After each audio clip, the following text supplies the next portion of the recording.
Hello, good morning. Here I am in the kitchen making chutney again. My second batch of beetroot and horseradish chutney. And it's a bright red colour this time, and I think this must be because I've used raw grated beetroot instead of the cooked beetroot that I'd used for yesterday's batch. So it'd be interesting to see how it is when we finally open a jar at Christmas time. Now, what else did I cook yesterday? I know, apart from supper, I used the black cabbage that I bought from Sainsbury's the other day. Their Cavolo Nero. It's an Italian cabbage, a lovely dark green, quite tough leaf, and I think the Italians use it in all sorts of ways, and they make it into one of their soups, which I'm going to try, so when I get some more.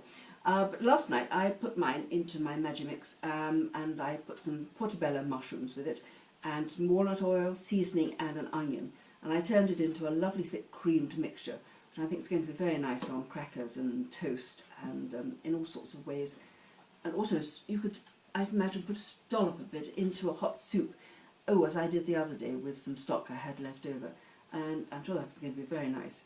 So I've got that. And then also, after I'd made that, I cut up some little squares of puff pastry, frozen puff pastry, and I put on in the middle a dollop of my potted kale and baked that in the oven for about 15 minutes, and they were lovely. Sort of the pastry had all risen up and was puffy and golden, and enclosed the kale in the middle, and very nice.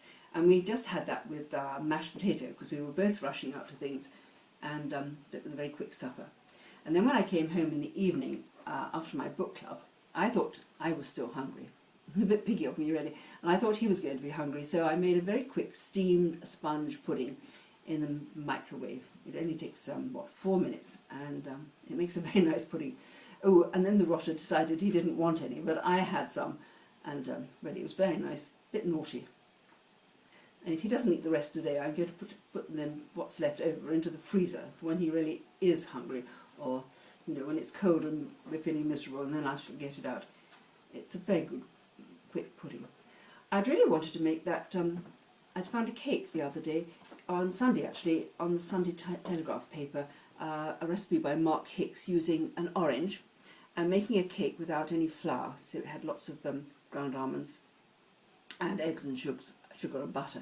So I will try that today, and I'm going to make it with apple because I've got some left over, and I want to use that up.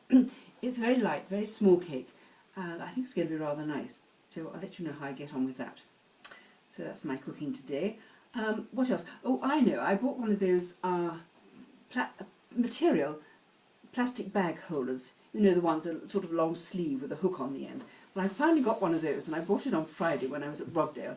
I went into Chic at the end of the pruning day thing, and I bought one of those. I've been meaning to buy one or make one for simply ages, and anyway, now I've got it, so that's great.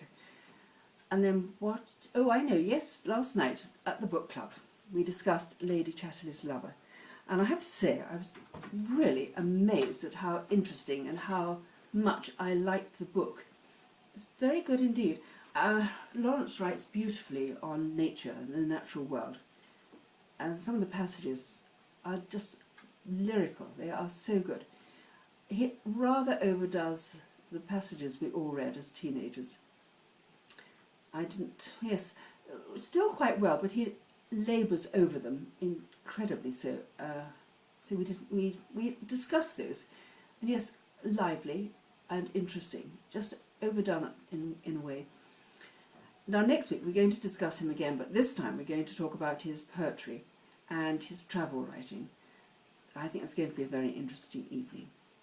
So that was good. So yes, so I'm going to just carry on with this chutney today, and goodness knows what we're going to have for supper yet. I think it'll have to be something meaty for him. He doesn't like his meat. But I think I might make, well, I honestly haven't the foggiest idea what I'm going to make. So we'll see what happens later on. Okay, I'm going to say goodbye now, because we're going down to, I think we're going shopping. And I'll see you later. Bye. Bye, everyone. That's him. Bye.